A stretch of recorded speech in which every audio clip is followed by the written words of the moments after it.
Alors chers amis de Canal Réussite, bonjour. Aujourd'hui avec vous, j'ai décidé un petit peu de reprendre les choses à leur début parce que certains se demandent peut-être un petit peu, je parle beaucoup de PNL, mais peut-être certains se demandent de ce que c'est la PNL en fait. Donc la PNL, eh bien je vais passer les minutes suivantes à vous expliquer ce que c'est et sur quoi elle s'appuie. Alors PNL, donc déjà, c'est trois lettres, PNL, et chaque lettre, en fait, c'est une acrostiche, donc chaque lettre cache un mot, et le P de PNL, en fait, veut dire programmation. Alors pourquoi programmation? Tout simplement parce que ça fait référence à nos apprentissages. Vous savez que quand vous commencez à faire quelque chose, c'est toujours difficile. Au début, on sait pas bien faire les choses. On doit apprendre, et puis plus on les pratique, plus ça devient facile.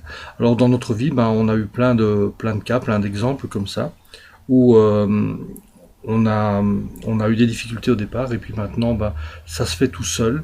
Comme conduire en voiture, par exemple. Conduire en voiture, au début, on doit penser à tourner le volant, à mettre le contact, à équilibrer les pédales, à passer les vitesses, à regarder dans le rétroviseur.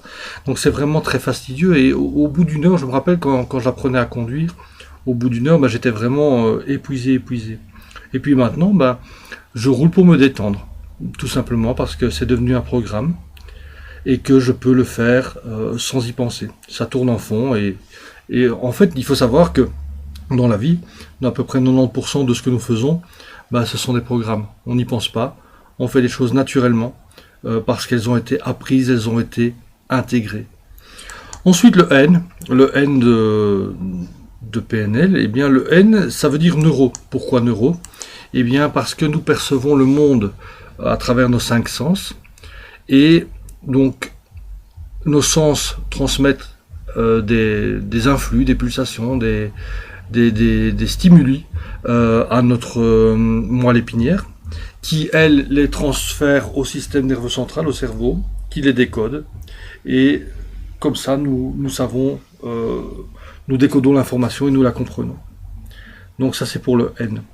Alors pour le L, tout simplement, une fois que nous avons reçu ces informations du monde avec nos 5 sens, qu'elles ont été remontées au cerveau, qu'elles ont été décodées, et bien ces informations, elles repassent dans notre langage. Et a fortiori, le sens que nous utilisons le plus, parce que chacun de nous utilise plus un sens que les autres, c'est pour ça qu'on dit qu'il y a des visuels, des auditifs, des kinesthésiques, et bien le sens que nous utilisons le plus influence considérablement notre langage, et nous utilisons des mots qui, en priorité, des mots qui font référence à ce sens-là. En fait la PNL, eh bien c'est un modèle qui a été créé en 1973 par John Grinder et Richard Bandler, qui était à l'université de Santa Cruz. Et donc c'est parti sur l'observation de plusieurs experts. Donc ce qui s'est passé, c'est qu'ils ont remarqué que il y a plusieurs personnes, des gens qui étaient réputés pour leur savoir-faire, qui pourtant avaient une personnalité qui paraissait très différente, et pourtant ils avaient un taux de réussite supérieur à la normale. Et ils se sont dit, tiens, comment ça se fait que ces gens ont un taux de réussite supérieur à la normale? Et puis ils ont analysé. Ils ont analysé non seulement leur communication directe, mais alors aussi, surtout, toute la structure du langage, la structure de la communication, comment ils faisaient, et voir justement la danse qui était reproductible.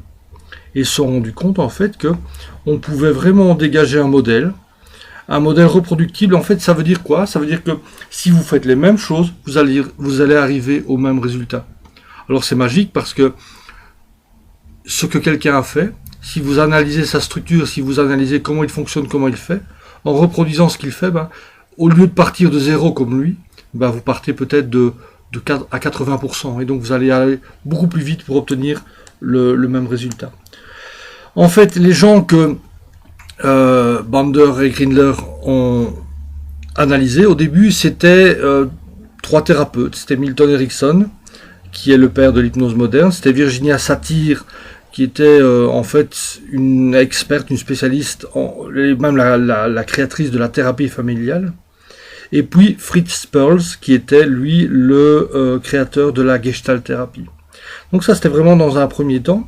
Et puis après, ils sont allés s'intéresser plus à des communicateurs. Donc ils ont été voir Noam Chomsky, Alfred Korzybski, qui étaient des sémanticiens, donc des gens vraiment qui s'intéressaient à la structure du langage, la manière dont la pensée, les structures de la pensée repassaient dans le langage, à Gregory Bateson et à Paul Václavic qui était vraiment aussi un très grand communicateur.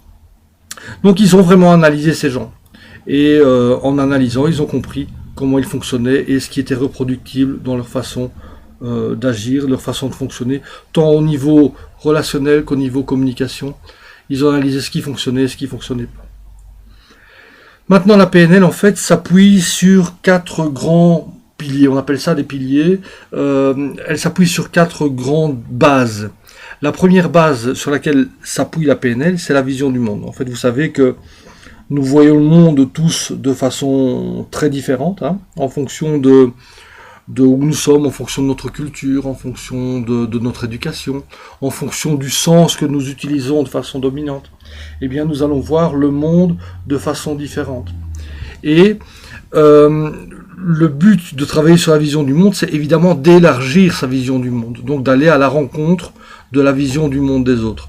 En PNL, on a coutume de dire, et là c'est une phrase qui vient justement d'Alfred Korzybski, un sémanticien, que la carte n'est pas le territoire. Ça veut dire quoi? Ça veut dire que les repères que nous prenons dans le monde, eh bien ce n'est pas le monde, c'est pas la réalité. Les repères que nous prenons dans la réalité, c'est des repères qui nous sont propres et qui sont là d'abord en fonction de ce qui est important pour nous, et en fonction, donc nous allons déjà sélectionner en fonction de ce qui est important pour nous. Et puis nous allons aussi travailler sur cette réalité et la comparer à des choses que nous connaissons déjà. Et puis nous allons généraliser sur base de nos apprentissages. Donc là déjà, vous voyez que une fois tous ces processus, tous ces phénomènes mis en place, eh bien notre réalité personnelle est vraiment loin de la réalité globale, je dirais.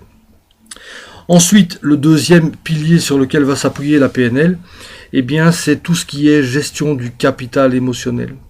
Vous savez qu'en fait, notre rapport au monde est essentiellement émotionnel. Ça veut dire quoi? Ça veut dire que quand il y a un événement qui se produit, deux personnes qui ont une vision du monde différente ne vont pas aborder, ne vont pas vivre cet événement de la même manière, parce que l'implication émotionnelle va être différente. Et donc, on peut travailler sur tout ce capital émotionnel, on peut vraiment modifier le rapport que l'on a au monde, que l'on a aux choses, de manière, je dirais, à le vivre déjà plus sereinement, de façon plus féconde. Et puis aussi, on peut travailler sur le capital émotionnel de manière à ce que, par exemple, quand on n'est pas en forme, eh bien, on puisse activer certaines clés qui nous permettent de changer d'état d'esprit, de changer d'état interne, je dirais quasiment instantanément. Alors là, c'est vraiment très très puissant. Il y a des outils en PNL qui permettent de faire ça. Donc, une fois que c'est installé, vous pouvez changer d'état interne à la seconde. Et ces outils, une fois qu'ils sont installés, ils sont bons pendant 20, pendant 30 ans. C'est vraiment des outils très très puissants qu'on appelle entre autres des ancrages. Le troisième pilier sur lequel s'appuie la PNL, c'est la communication. Alors je vous ai dit, donc Grinder et Bandler ont analysé des grands communicateurs. Ils ont vu ce qui fonctionnait chez eux. Quand ça se passe bien, pourquoi ça se passe bien. Quand ça se passe mal, pourquoi ça se passe mal. Et donc on a pu généraliser certaines pratiques, certaines choses importantes, certaines choses incontournables dans la communication. Et donc si on met ces choses en place, si on comprend comment ça fonctionne, eh bien on devient beaucoup plus rapidement un communicateur efficace. C'est vraiment un des apports importants, un des apports essentiels de la PNL, tout ce travail au niveau de la communication. C'est d'ailleurs pour ça souvent que la PNL est connue, parce qu'elle apporte vraiment un modèle de communication très puissant et très efficace. Le dernier pilier sur lequel va s'appuyer la PNL, eh bien, c'est tout ce qui est processus d'évolution. Le processus d'évolution, simplement, au départ, on est inconsciemment incompétent.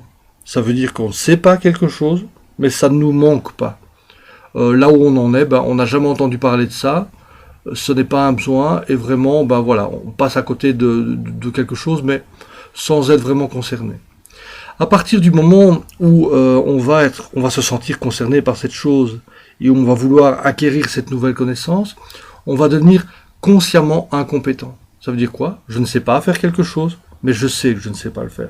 Donc je vais me mettre en processus d'apprentissage. Je vais aller à l'école, où je vais travailler techniquement cette chose pendant un certain temps, jusqu'à devenir consciemment compétent. Consciemment compétent, ça veut dire qu'à partir de là, ben ok, voilà, j'ai appris à faire la chose, je sais faire la chose. Ça marche un petit peu pour tout, hein. Bon, si je veux dire apprendre à parler, ben voilà, je vais apprendre une autre langue par exemple. Au début, ben voilà, je ne sais pas que je ne parle pas anglais et ça ne me dérange pas. Je n'ai pas de contact avec des gens qui parlent anglais, donc pas de souci. À un moment donné, ben voilà, je vois un texte en anglais qui pourrait m'intéresser et je me rends compte que, bah, tiens, je sais pas lire l'anglais. Et pourtant, ce texte, il doit être intéressant. Donc, qu'est-ce que je fais? Ben, je vais apprendre à lire l'anglais, à le parler, à l'entendre. Et au bout d'un certain temps, ben voilà, je vais pouvoir lire l'anglais, l'entendre, le parler. Et donc, je vais être consciemment compétent. À ce moment-là, je vais avoir accès au texte. Et puis, je vais accéder au step suivant. C'est-à-dire que je vais devenir inconsciemment compétent. Ça veut dire qu'à partir de ce moment-là, ben, je vais prendre un texte en anglais, que ce soit un texte en anglais ou un texte en français, je vais le lire avec la même aisance, la même facilité. Je vais passer d'une langue à l'autre quasiment sans me rendre compte que je passe d'une langue à l'autre. Et donc là, je suis devenu inconsciemment compétent. Et ça marche comme ça pour tous les processus d'apprentissage. Donc entre le moment où ça me dérange pas, je ne sais pas, mais ça me dérange pas, et le moment où c'est complètement intégré, que c'est devenu, on y revient, un programme, eh bien il y a tout un schéma, tout un processus qui va s'installer. Voilà, ça c'est un petit peu les bases de la PNL. C'est de ça dont j'avais envie de vous parler aujourd'hui. Et on se retrouve bientôt sur Canal Réussite pour d'autres sujets. À bientôt. Au revoir.